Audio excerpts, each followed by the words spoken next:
Channel को subscribe करें, साथ में बेल आइकन को दबाएं ताकि जब भी मेरी कोई वीडियो आए तो आपको सबसे पहले पता चल जाए।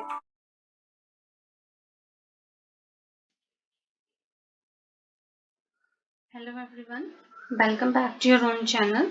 सो आज हम एक न्यू चैप्टर स्टार्ट करने वाले हैं जिसका नाम है द जंक सेलर।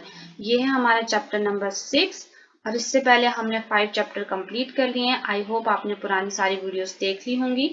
अगर नहीं देखी हैं तो आपको उनके लिंक डिस्क्रिप्शन में मिल जाएंगे। तो अब हम स्टार्ट करते हैं। The junk seller. तो सबसे पहले आपको पता होना चाहिए कि इन वर्ड्स का मीनिंग क्या है, तभी आप आगे चैप्टर को अच्छे समझ पाएंगे। सेलर का मतलब होता है बेचने वाले, ठीक है। जो भी सामान को बेचते हैं उन्हें हम बोलते हैं सेलर, ठीक है। अब उसके बाद है जंक। जंक का मतलब क्या होता है, जो भी हमारे पास, जो हम कचरा आप समझ सकते हो, जैसे कि हमारे पास हमारे घर में जो भी वेस्ट बचता है जिसे हम बेचते हैं उसे हम बोलते हैं जंक। और जो सेलर होता है जिसे हम बेचते हैं वो हो गया हमारे पास द जंक सेलर। तो स्टार्ट करते हैं हम। Have you ever met a kabad wali, a women who sell junk. अब यहाँ पे कबाड़ वाली आपसे पूछेगी कि आपने कभी इनसे मिले हो आप, तो आपने हमेशा कबाड़ वाला देखा होगा, मतलब कि एक एज अ मैन देखा होगा, आपने कभी वुमेन नहीं देखी होगी। तो यहाँ पे यही पूछा गया है कि आपने कभी देखा है अ वुमेन हु सेल्स जंक, जो जंक बेचती है, यानी कि जो कचरा वगैरह, जो कबाड़ होता है हमारा, उसको बेचती है। And this is true story told by Kiran who has a junk shop in Patna. और ये जो है वो एक ट्रू स्टोरी है, मतलब कि एक असली की स्टोरी है। ऐसा नहीं है कि आपको समझाने के लिए कोई काल्पनिक स्टोरी नहीं बनाई गई है, ये एक ट्रू स्टोरी है। किसकी? किरण की, जो कहाँ पे जंक बेचती है, पटना के अंदर उसकी शॉप है जहां पर वो जंक यानी कि जो कबाड़ है वो बेचती है। आपको यहाँ पे पिक्चर में भी नजर आ रहा होगा, ये जो लड़की है इनका नाम है किरण, ठीक है। और ये है इनकी शॉप, आपको दिख रहा होगा, यहाँ पे पोस्टर भी लगा है इनका। यहाँ पे ये है शॉप, देखो आपको नजर आ रही है, सारा का सारा कबाड़ है जिसे ये बेचती हैं, ठीक है। तो यहाँ पे उन्होंने बोला है I studied in a Hindi medium school in my village. ये बोलिए कि मैंने जो है वो हिंदी मीडियम स्कूल से पढ़ाई की है मेरे गांव के अंदर। विलेज का मतलब आपको पता है गांव। My father wanted girls to study like boys. वो बोलते कि मेरे पिता चाहते थे कि मेरी जो लड़की है वो लड़कों के जैसे स्टडी करे। I loved Hindi and science. उसने बोला कि मुझे हिंदी और साइंस बहुत पसंद थी। बट आई हेटेड मैथ, पर मुझे मैथ बहुत ज्यादा मतलब उससे नफरत थी, मुझे पसंद नहीं था, ठीक है। Today maths is most useful for my work. ये बोले पर आज मैथ सबसे ज्यादा इंपॉर्टेंट है उसके वर्क के लिए। ऑब्वियसली अगर किसी की शॉप है तो उसके लिए मैथ्स को जानना बहुत ज्यादा इंपॉर्टेंट है, क्योंकि ऐसे वो कैसे कर पाएगा, चीजों को सेल कैसे बेच पाएगा, कितनी उसकी कॉस्ट होगी वो नहीं जान पाएगा, ठीक है। नेक्स्ट है I could never imagine this in school. तो ये बोला कि उसने ऐसा कभी इमेजिन, मतलब ऐसा कभी सोचा नहीं था कि उसको ये मैथ जो है वो बहुत ज्यादा यूजफुल होगा उसी के काम को करने के लिए, ठीक है। नेक्स्ट है what about you, do you also find maths difficult. तो जल्दी से सभी कमेंट करके बताएंगे कि क्या आपको भी मैथ्स जो है वो डिफिकल्ट लगता है, और लगता है तो यस, और नहीं लगता है तो नो। नेक्स्ट है what is the most difficult thing in your maths book. और आपने ये भी बताना है कि आपको सबसे ज्यादा डिफिकल्ट थिंग या सबसे ज्यादा डिफिकल्ट चैप्टर आप बोलो कौन सा लगता है अपनी मैथ्स की बुक में। तो अभी तक तो आपने वैसे 5 चैप्टर कंप्लीट कर लिए हैं।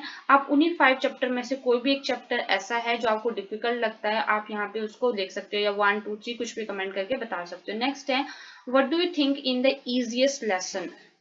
और उनमें से आपको जो सबसे ज्यादा आसान लगा है, लाइक द इजिएस्ट वन, वो आप जो है वो यहाँ पे बताओगे कि कौन सा वाला चैप्टर आपको सबसे आसान लगा, और आप उसको यहाँ पे फिल कर दोगे। नेक्स्ट है, ये अपनी स्टोरी को अब आगे कंटिन्यू कर रही है। व्हेन आई वाज यंग, मतलब जब मैं यंग थी, my father died in an accident. वो बोलते कि मेरे पिताजी की डेथ हो गई थी, मतलब एक एक्सीडेंट के अंदर। So my mother worked as a servant in some houses. उसने बोले जो, तो उसके जो मम्मा थे वो अलग अलग घरों में एज अ सर्वेंट, जैसे नौकर के जैसे काम करते थे। We had a difficult time. बोले कि हमारा जो था वो डिफिकल्ट टाइम था, यानी कि कठिन समय था। I had to leave school after class 8। तो उसने बोला कि मुझे जो है वो स्कूल को छोड़ना पड़ा था 8th क्लास के बाद। आपको पता है V111 इसको हम क्या मतलब होता है इसका 8। आपने इसको इस तरह से आपने काउंटिंग को सीखा होगा, 1 2 3 एंड 4 एंड 5। और ये आपको पता है कि जब हम v लिखते हैं इसका मतलब होता है 5, ये जो i है इसका मतलब 1, जब हम 2 i लगाते हैं इसका मतलब होता है 2, 3 i लगाते हैं 3, और 4 के जब हम इस तरफ को लेफ्ट साइड को i लगाते हैं इसका मतलब होता है 4, और जब हम सिर्फ लिखते हैं 5, और जब हम आई के राइट साइड को लगाते हैं 6, जब 2 लगा दिए तो ये हो गया 7, और जब 3 लगा दिए तो हमारे पास हो गया ये 8। तो हम बोले कि 8th क्लास के बाद मुझे जो था वो स्कूल को छोड़ना पड़ा था। I wanted to study more but my mother got me married. बोले कि मैं और पढ़ना चाहती थी पर मेरी मम्मा ने मेरी शादी करवा दी। My husband's family live in a mud house. उसने बोले कि मेरे जो हस्बैंड थे, इनकी मेरे जो पति थे, उनका जो हाउस था वो कौन से घर में रहते थे? मड, यानी कि मिट्टी। मड का मतलब होता है मिट्टी, वो मिट्टी के घर में रहते थे। तो आप जल्दी से कमेंट करके मुझे बताएंगे कि क्या आप लोग भी मिट्टी के घरों में रहते हो या किस तरह का आपका घर है, ठीक है। His two brothers and his sister did not go to school. He had a tea stall. उसने बोला कि his two brother मतलब जो उसके हस्बैंड थे, उनके जो 2 भाई थे और जो 2 बहनें थी, वो स्कूल नहीं जाते थे। उनका एक टी स्टॉल था। टी स्टॉल का मतलब हो गया एक चाय की दुकान थी उनकी, ठीक है। नेक्स्ट है find out how much for a cup of T. आपने पता करना है कि उनको कप ऑफ टी के लिए, मतलब एक कप टी के लिए कितना मिलता है। Ask people and find out the cost of cup of T. आपने लोगों को पूछना है जिनका भी टी स्टॉल है या जो लोग कभी टी स्टॉल में चाय पिए होंगे या होटल में चाय पिए होंगे, तो आपने उनसे कॉस्ट पूछना है कि एक कप चाय की कितनी कॉस्ट थी एट अ टी स्टॉल और एट अ होटल। तो जब भी आप जाओगे ना, तो एक टी स्टॉल के ऊपर आपको एक चाय का कप अप्रोक्सीमेटली 5 रुपीज तक मिल जाता है या 7 तक, बट एक होटल के अंदर वही टी का कप आपको 10 to 15 रुपीज तक का मिलता है। तो आपने जो भी आपके आसपास आपके मम्मा और पापा होंगे जिन्होंने कभी टी स्टॉल पे या होटल में चाय पी होगी, आप उनसे पूछ सकते हो, ठीक है। नेक्स्ट है if a person who runs a tea stall earns ₹30 in a day, how much will he earn in 10 days।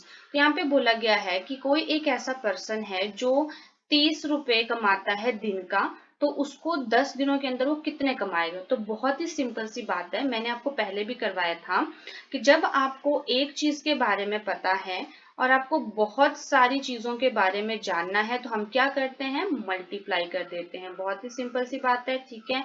अगर वो एक दिन के अंदर 30 रुपए कमा रहा है, ठीक है, 30 रुपीज, ठीक है, तो वो 10 दिन के अंदर कितने कमाएगा? 30 मल्टीप्लाई बाय 10। और आपको मल्टीप्लीकेशन मैंने बहुत अच्छे से क्लास 3rd में करवाया था, तो जिन्होंने हमारे साथ क्लास 3rd पढ़ी है उन्हें और अच्छे से आता होगा, और आपके टीचर्स ने भी आपको करवाया होगा, ठीक है। हम कैसे मल्टीप्लाई करते हैं? 0 से 0, और ये इनको मल्टीप्लाई करना और भी आसान होता है। ऐसे नंबर्स को जब हम 30 को 10 से मल्टीप्लाई करते हैं तो सबसे आसान है, ये जो 2 जीरो होती है उनको वैसे के वैसे लिख लो, और 3 1 कितने होते हैं? 3, और आपके पास आंसर आ जाएगा 300। और इस तरह से अगर आप करना चाहते हो पूरा मल्टीप्लाई, तो 0 को जब हम 0 के लिए टेबल पढ़ेंगे, 0 0 3 जा 0 होते हैं, यहाँ पे हमें क्रॉस लगाते हैं, 1 0 जा 0 एंड 1 3 जा 3, और फिर हम इन सबको प्लस कर देते हैं, तो ये आ गया 0 0 एंड 3। आपके सेम आंसर आ रहा है, ठीक है। तो हमारे पास आंसर आ गया, यहाँ पे वो 300 रुपीज कमा लेगा 10 दिन के अंदर, ठीक है। नेक्स्ट है एंड इन अ मंथ, तो वो एक मंथ के अंदर जो है वो कितने पैसे कमाएगा। तो बहुत ही सिंपल है, अगर आप मंथ के अंदर 30 डेज कंसीडर कर रहे हो, आपको पता है कि एक मंथ के अंदर, कुछ मंथ के अंदर 30 डेज होते हैं, कुछ मंथ के अंदर 31 डेज होते हैं, ठीक है। अगर आप 30 डेज का कोई भी मंथ मान रहे हो, तो उसमें कितने कमाएगा? अगर एक दिन के वो 30 रुपीज कमा रहा था, और उसी तरह से आपने पीछे क्वेश्चन किया कि 10 दिन के उसने 300 कमा लिए, तो 30 डेज के कितने करेगा वो? 30 मल्टीप्लाई बाय 30 डेज, ठीक है। तो आप इसको करोगे तो आपके पास वैसे ही हम 3 0 0, 3 3 9, तो आपके पास आ गया 900 रुपीज। और सिंपली आपको पता ही है कि जब भी हम ऐसे नंबर्स को मल्टीप्लाई करते हैं तो जो जितनी जीरो होती है उनको वैसे ही लिख लेते हैं, और 3 3 9 आपको पता ही है, ठीक है। तो वो एक मंथ के अंदर कितने रुपीज कमा लेगा? 900 रुपीज। नेक्स्ट है how did you get the answer discuss. तो आपसे ये पूछा गया कि आपने ये आंसर कैसे निकाला है, ये डिस्कस करना है। तो मैंने आपको बता दिया कि हमने आंसर कैसे निकाला है, हमने 30 को 30 से मल्टीप्लाई कर दिया है, ठीक है। अब हम किरण की स्टोरी को आगे कंटिन्यू रखते हैं। I thought of starting my own business. तो जो किरण थी उसने बोला कि मैं अपना ओन का मतलब होता है खुद का बिजनेस स्टार्ट करने के बारे में सोचा। I thought I should open a bangle shop और टेलर शॉप। उसने बोला कि मैं सोच रही थी कि मैं अपनी एक बैंगल शॉप, बैंगल का मतलब आपको पता है चूड़ियों की दुकान, या फिर टेलर शॉप, टेलर का आपको पता है जो कपड़े सिलने वाले होते हैं। But my uncle said that we could earn a lot by opening a junk shop. But उसने बोला कि मेरे अंकल जो थे उन्होंने बोला कि हम जो है वो ज्यादा कमा सकते हैं इन बैंगल और दूसरी टेलर शॉप की बजाय अगर हम एक जंक शॉप खोलते हैं, ठीक है, अगर हम एक कबाड़ी की दुकान खोलते हैं।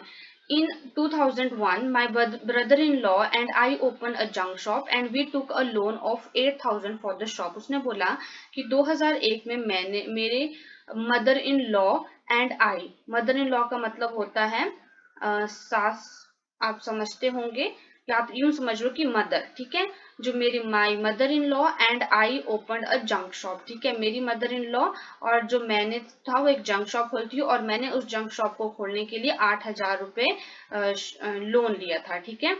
तो लोन क्या मतलब क्या होता है, आपने आपसे पूछा गया है have you ever heard about someone taking a loan. आपसे बोला गया कि क्या आपने कभी सुना है किसी को किसी के बारे में किसी को ये बोलते हुए कि वो लोन ले रहा है। अगर सुना है तो जल्दी से कमेंट करके आप यस और नो करोगे, ठीक है, अगर सुना है तो यस, नहीं सुना है तो नो करोगे, ठीक है। फॉर व्हाट, और किस चीज के लिए लोन ले रहे थे और वो भी बताना है। लोन जो होता है बेसिकली हम जब पैसे उधार लेते हैं बैंक से, ठीक है, तो उसे हम बोलते हैं लोन। या कुछ लोग जो होते हैं वो बैंक से ना लेके किसी एक जिनके पास अच्छे खासे पैसे होते हैं उनसे उधार ले लेते हैं, फिर उनको वापस कर देते हैं, ठीक है। और किस चीज के, कुछ लोग घर बनाने के लिए लेते हैं, कुछ लोग शॉप बनाने के लिए, अलग अलग चीजों के लिए लेते हैं। जैसे यहाँ पे जो था वो शॉप बनाने के लिए लोन लिया गया था, ठीक है। नेक्स्ट बोला how much loan was taken, और कितना लोन लिया जाता है, and how much money was paid back, और कितनी मनी वापिस की गई थी। ये आप सब उन लोगों से पूछ सकते हो जिन्होंने कभी लोन लिया होगा, ठीक है। तो आप सबका काम है कि आपने पता करना है कितने का लोन लिया था और कितने रुपए उन्होंने वापस किए थे, ठीक है। अब आपको कुछ एग्जाम्पल करके यहाँ पे समझाया गया है। मैं थोड़ा सा इसको क्लीन कर देती हूँ स्क्रीन को ताकि आपको अच्छे से विजिबल हो जाए। तो कहाँ पहुंचे थे हम, ये रहे। हरिया and Babu want two by a hand cart for ₹300। ये है हरिया और ये है बाबू, और ये दोनों जो थे वो हैंड कार्ट, हैंड कार्ट का मतलब होता है, आपने ठेले वाली शॉप्स देखी होगी, वो हाथ से चलने वाली रेडियो जैसी होती है, ठीक है, उसे हम बोलते हैं हैंड कार्ट। जो साइकिल से चलती है वो उसको हम कुछ बैलगाड़ी के साथ चलती है, जो बैल आगे लगाते हैं फिर पीछे कार्ट होती है, तो वैसे करके हैंड कार्ट होती है जिसको हाथ से चलाते हैं, जो रेडी जैसी होती है, ठीक है। तो हरिया और बाबू जो थे वो हैंड कार्ट लेने चाहते थे 300 रुपीज की, ठीक है। तो 300 रुपीज को लेने चाहते थे, तो उन्होंने क्या किया, हरिया जो था, I have taken a loan of ₹300, उसने क्या किया कि उसने 300 रुपए का लोन ले लिया from a bank for 6 month, और उसने कहाँ से लिया, बैंक से लिया 6 महीने के लिए, ठीक है। आई will pay ₹51 every month to this bank, और वो हर महीने 51 रुपीज जो था वो बैंक को देता था। नेक्स्ट है but I have taken a loan of ₹300 from Chunilal. तो ये जो बाबू था उसने कहाँ से लिए, चुनीलाल से लोन लिया, and after 6 month I will पे बैक ₹360। उसने बोला कि 6 महीने के बाद मैं उसको 360 रुपीज एक साथ दूंगा।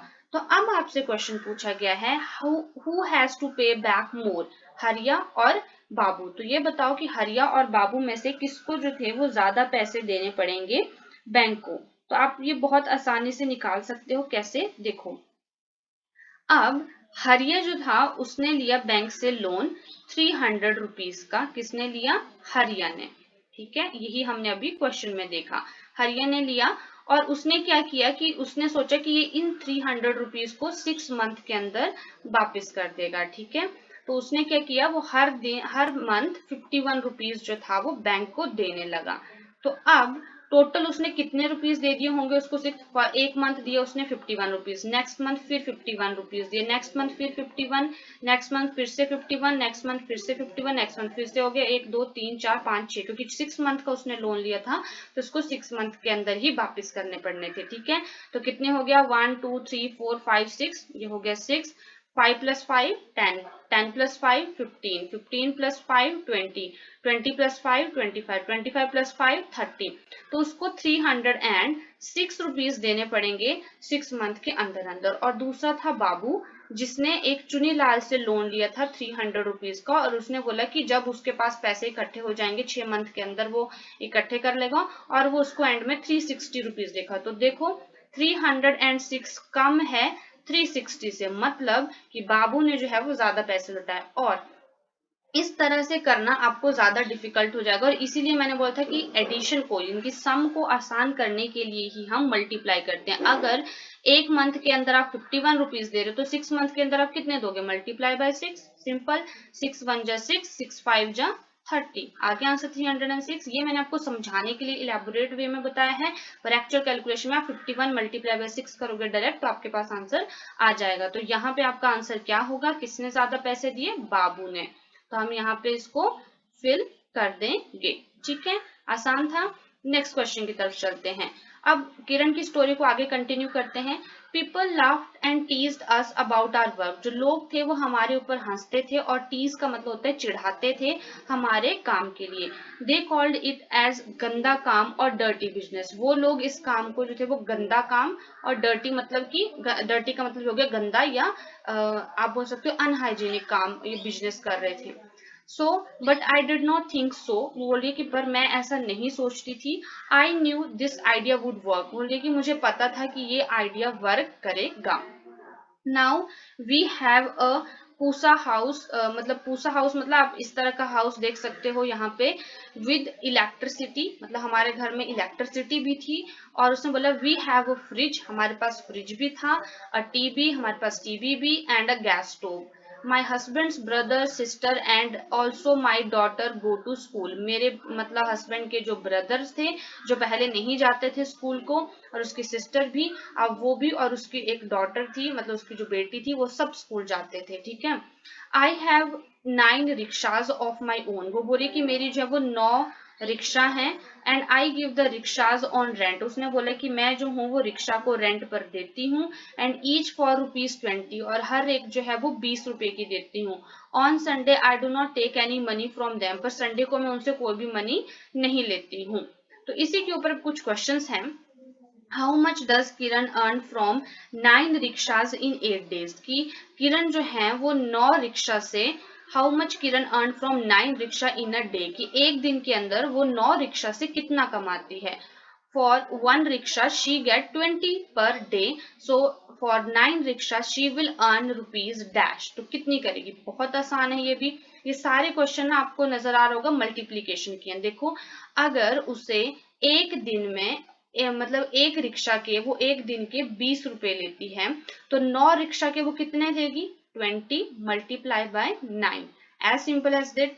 जैसे हमने पिछला क्वेश्चन किया वैसे ही है कि वो एक मंथ के 51 रुपीज देता था, तो 6 मंथ के वो कितने देगा? 51 मल्टीप्लाई बाय 6। और सिमिलर वे में अगर वो 20 रुपीज जो है वो एक रिक्शा के लेती है एक दिन के, तो वो 9 के कितने लेगी? Multiply by 9। तो 9 0 जा 0, एंड 9 2 जा 18। तो वो जो है वो 180 रुपीज जो है वो एक दिन के इन 9 रिक्शा से कमाती है।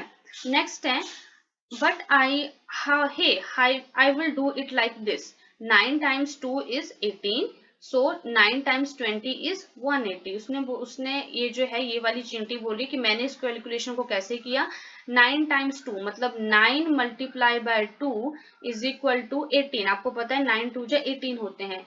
सो 9 times 20, सो 9 times 20 कितना हो गया? इसके आगे एक जीरो लगा दी, वो बन गया 120, एंड 9 times 20 is 180। और सिंपल आपने मल्टीप्लाई भी किया भी। बट ये वाली बोल रही है, but I find this easier. उसने बोला पर मुझे ये वाला तरीका ज्यादा आसान लगा। For 10 rickshaw she will get 20 into, आपको पता है अगर 10 रिक्शा 20 इंटू 10 करोगे, ऐसी मल्टीप्लीकेशन मैंने आपको बताया आसान कैसे होती है। जितनी जीरो है उतनी जीरो लगा दो, 2 1 जा 2, मिल गया 200 आंसर। और for 9 rickshaw she will get 200 rupees 200। तो 9 रिक्शा को उसको कितने मिलेंगे? 10 रिक्शा के लिए उसको मिल रहे थे 200 रुपए, तो 9 रिक्शा के लिए कितने मिलेंगे? माइनस कर दो उसमें से 20। क्यों? क्योंकि 9 ही रिक्शा है तो 20 रुपीज तो ज्यादा है उसमें, वो तो 10 रिक्शा के हिसाब से है, तो उस हिसाब से जीरो में से जीरो माइनस किया 0। अब जीरो में से 2 नहीं होता तो यहाँ से हम लेंगे कैरी, 10 में से 2 माइनस किया गया 8, और यहाँ पे आ गया 1। ये आ गया हमारे पास आंसर। सेम ही आ रहा है कि जब हम 200 में से 20 माइनस किया तब भी हमारे पास 180 आंसर आया। तो आपको जो भी इन दोनों में से तरीका आसान लगता है आप उस तरीके के थ्रू कर सकते हो। Think of some other way to do it, और आप इन्हीं क्वेश्चन को करने के कुछ अलग तरीके भी ढूंढ सकते हो। नेक्स्ट चलते हैं। In a week how much does Kiran earn from one rickshaw, तो एक वीक के अंदर जो है किरण एक इन रिक्शा से कितना कमाती होगी। तो बहुत ही आसान है, हम सिंपल तरीके से करेंगे कि वो एक हफ्ते के अंदर कितना कमाएगी। तो आपको पता है कि एक वीक के अंदर कितने डेज होते हैं, 7 डेज होते हैं, ठीक है। सो 7 डेज इन अ वीक और इन अ डे, एक दिन के अंदर, और एक दिन के अंदर किरण जो है वो कितना कमा रही थी, 1 डे के अंदर हमने अभी देखा 180 रुपीज। तो वैसे ही करना है, तो 7 डेज के अंदर कितना कमाएगी, 180 मल्टीप्लाई बाय 7, 7 जीरो जा 0, 7 8 जा 56, 5 6 और 5 कैरी, 7 1 जा 7, 7 प्लस 5 कितने होते हैं, जल्दी सभी प्लस करके अच्छे से साथ साथ में कैलकुलेशन करते जाएंगे, 12। तो ये आ गया 2 12 60, यानी कि कितना कमा लेगी वो, 1260 रुपीज। तो ये कमा रही है वो कितने, पूरे के पूरे 9 रिक्शा के ऊपर। यहाँ पे हमसे क्वेश्चन में पूछा गया how in a week how much does Kiran earn from one rickshaw, only one rickshaw पूछा गया। ये हमने निकाल दिया 9 रिक्शा के लिए। तो एक रिक्शा के लिए क्या होगा, बहुत आसान है, एक दिन के अंदर वो एक रिक्शा के लिए 20 रुपए कमा रही है, तो 7 दिनों के अंदर कितना कमा लेगी, 7 से मल्टीप्लाई कर दो। जैसे कि हमने सारे क्वेश्चन के सेम ही कॉन्सेप्ट यहाँ पे लगाए कि एक दिन में आप जो है वो इस काम को, एक दिन के अंदर आप किसी काम को करने के लिए अगर आपको 10 रुपए मिल रहे हैं, तो एक हफ्ते तक उसी काम को अगर आप करते हो तो आपको कितने रुपए मिलेंगे, आप उसको 7 से मल्टीप्लाई कर दोगे, आपको 70 रुपीज में। तो उसी तरह से यहाँ पे होगा 7 0 0, 7 2 जा 40, तो आप 140 रुपीज जो है वो कमाती है, ठीक है। नेक्स्ट है do it mentally and right the answer, आपको मेंटली करना है इस क्वेश्चन, मतलब आपने इसके लिए कॉपी पेन का इस्तेमाल नहीं करना है, सीधा सा मेंटली करना है, मतलब दिमाग में सोचना और आंसर कर देना है। तो मैं आपको समझाने के लिए इसको पेपर के ऊपर करूंगी, अदरवाइज आप इस क्वेश्चन को आराम से बिना कर सकते हो। जैसे 2 6 आपको 2 का टेबल तो बहुत अच्छे से आता होगा, फर्स्ट क्लास से हमें सिखाना शुरू किए जाते हैं। तो 2 6 कितने होते हैं, 12। हमने पेन कॉपी का इस्तेमाल नहीं किया, सीधा हमने क्वेश्चन देखा और आंसर कर दिया, ठीक है। नेक्स्ट है 26 कितने होंगे, बहुत आसान है, मैंने आपको बोले जितने भी जीरो वाले क्वेश्चन होते हैं, जितनी जीरो दी हुई है उनको वैसे के वैसे लिख दो। 6 2 आपको अगेन पता है 12 होते हैं, आपका आंसर आ गया 120। अगर आप सिंपली भी अगर आप देखो 20 को जब आप 6 से मल्टीप्लाई करो, 6 0 0, 6 2 12, आगे 120 आंसर। और ऐसे भी करोगे, अगर 20 को 6 से मल्टीप्लाई किया तो हमारे पास ऐसे आंसर आ रहे हैं। तो हमने इसको मेंटली कर दिया बिना कॉपी पेन का यूज किए। 260 या कितने होंगे, तो अगेन सेम ही आंसर होगा, ये 0 है, उस 0 को हम वैसे लिख देंगे। 2 6 कितने होते हैं, 12, 120। आप इसी कैलकुलेशन को खुद से भी करके देख सकते हो। 260 मल्टीप्लाई बाय 2, 2 0 0, 2 6 12, आगे 120।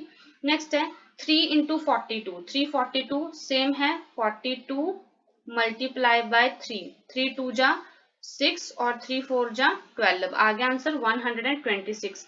अब इसी क्वेश्चन को आप मेंटली कैसे कर सकते हो, देखो यहाँ पे आपको ये जो छोटी सी चींटी इसने समझा के रखा कि आप इस क्वेश्चन को बिना कॉपी पेन का यूज किए कैसे कर सकते हो। यहाँ पे लिखा है 4 into 81 is 4 more than 4 into 18। देखो अगर मैं थोड़ा सा आपको स्पेस पे नीचे लिख के दिखाती हूँ। जैसे मान लो यहाँ पे है 80 मल्टीप्लाई बाय 4, क्या आंसर आएगा, 4 0 0, 4 8 जा 12, ठीक है, 4 8 जा 32, ये आगे 320 आपके आंसर, ठीक है।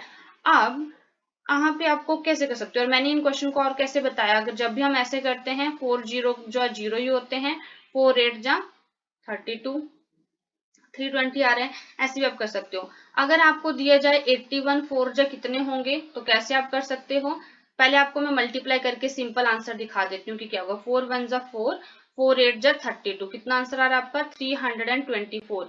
ये कितना ज्यादा है, इसमें प्लस 4 करोगे तो 324 आ रहा है ना, 320 प्लस 4 किए कितना आंसर है 4 2 और 3, ये आगे 324, सेम ही आंसर आ रहा है जब आप इसमें प्लस कर रहे हो। और आपको वैसे पता लग रहा है 84 जब 320 है तो 81, मतलब उसमें एक और कर दोगे तो उसमें आपने 4 ही प्लस की, तो सेम ही कॉन्सेप्ट यहाँ पे लगा है। अगर आप 40 को 3 से मल्टीप्लाई करोगे, 3 0 जो 3 3 4 जो 12, और आपको पता है ये वाला आप आसानी से कर लेते हो। वहां पे लिखा था 42, ठीक है, मतलब कि, और 41 3 जा करोगे तो कितना आएगा, 3 1 जा 3, 3 4 जा 12, 3 बढ़ रहे हैं, ठीक है, 3 बढ़ गए 120 से, तो 2 बार है तो 3 2 जा आपको पता है 6 होते हैं, तो आपका आंसर आ गया कितना करके, अगेन आपका आंसर सेम ही आ जाएगा 128 करके, ठीक है। और भी आसान तरीके से मैं आपको बताऊं तो आप सभी को याद होगा कि मैंने आपको क्लास थर्ड में जो है वो ये मल्टीप्लिकेशन सिखाई थी, तो जिसने क्लास थर्ड अच्छे से की होगी उसको क्लास फोर्थ करने में ज्यादा डिफिकल्टी नहीं आ रही होगी। जैसे मैंने आपको सिखाया था कि एक लेते हैं हम बॉक्स इस तरह से, ठीक है, ये रहा हमारे पास बॉक्स, हम इस तरह से इसमें 4 ऐसे बना लेते हैं, ठीक है, यहाँ पे एक एक्स्ट्रा लगा देते हैं और एक एक्स्ट्रा यहाँ से लगा देते हैं। सपोज कि हमारे पास है यहाँ पे यही क्वेश्चन 81 मल्टीप्लाई बाय 4, ठीक है, यहाँ पे है 81 मल्टीप्लाई बाय 4 नहीं लेते हैं, हम ले लेते हैं 42, ठीक है, 81 मल्टीप्लाई बाय 42। अब आप सोच रहे होंगे कि मैंने ऐसे क्यों लिखा है, जब हम 80 में 1 प्लस करते हैं हमारे पास आंसर आएगा 81, और जब हम 40 में 2 प्लस करते हैं तो हमारे पास आंसर आएगा 42, तो हम इसको ऐसे भी लिख सकते हैं 40 एंड 2 80 एंड 1, ठीक है। तो अब हम इस क्वेश्चन को कैसे करेंगे, 80 मल्टीप्लाई बाय 40, मतलब जो यहाँ पे इसको यहाँ भी मल्टीप्लाई करना है, यहाँ भी मल्टीप्लाई करना है, 40 मल्टीप्लाई बाय 1, ठीक है। सिमिलरली आप इसके साथ करोगे 2 मल्टीप्लाई बाय 80 और 2 मल्टीप्लाई बाय 1, तो ये तो आसान हो गया ना आपके लिए करना। अब 80 को 40 से मल्टीप्लाई करना आसान है, 2 0 2 0 वैसे लिख दो, 8 4 जा 32, ये आ गया 3200, 41 जा 40 होते हैं, 2 8 जा 16 होते हैं, और 0 को 0 लिख दो, 2 1 जा 2। अब क्या हो गया, 3200 प्लस 40 प्लस 160 एंड प्लस 2, कितना हो गया ये 2, 6 प्लस 4 10, 2 प्लस 1 3 और प्लस 1 4 और 3, 3402, ये आपके पास आंसर आ गया। तो आप इन क्वेश्चन को ऐसे भी कर सकते हो, तोड़ तोड़ के भी कर सकते हो। अगर आपको बड़ा क्वेश्चन करने में डिफिकल्टी आती है, टेबल लर्न करने में प्रॉब्लम होती है, तो आप क्वेश्चन को इस तरह से सिंपल तरीके से भी कर सकते हो, ठीक है। तो इसी तरह से 480 जो हमने अभी किया 320, 481 जा 324, 925 आप कितने होंगे, सिंपली मल्टीप्लाई करो, 25 9 जा कितने होते हैं, 9 5 जा 45, 5 और 4, आपको टेबल सारे लर्न होने चाहिए, एटलीस्ट 10 तक तो आपको लर्न होंगे। 9 2 जा 18 प्लस 4 कैरी, तो 18 में 4 किया 22, तो 225 एंड 31 इंटू 9, ये आपको होमवर्क है, या फिर आप अभी भी जल्दी से कमेंट करके मुझे इसका आंसर खुद बताओगे, मैं इसका आंसर नहीं बताऊंगी क्योंकि आपको मल्टीप्लाई करना तो आता ही है, बहुत आसान होता है, ठीक है। नेक्स्ट है, अब हम स्टोरी को फिर से कंटिन्यू करते हैं किरण की। I have my own small junk shop, ये बोलती है कि मेरी एक अपनी छोटी सी जंक शॉप है। I buy junk from the junk collector, ये बोलती है कि मैं जो है वो जंक कलेक्टर, जो कचरा इकट्ठा करते हैं अलग अलग जगह पे जाके, उनसे मैं जंक खरीदती हूँ। और they go from house to house, वो घर से घर तक जाते हैं, and bring junk on hand carts and I then sell it at a big shop. तो वो क्या बोलती है कि वो जो जंक कलेक्टर होते हैं, मतलब जो कचरा इकट्ठा करने वाले होते हैं, आपने भी देखा होगा आपके घर में बहुत बार लोग आते हैं जो बोलते हैं कि आपके पास कचरा है तो हमें दे दो, मतलब आपकी कॉपियां पुरानी, आपके घर में अगर कोई लोहे का सामान है जो खराब है वो ले जाते हैं उसको, ठीक है।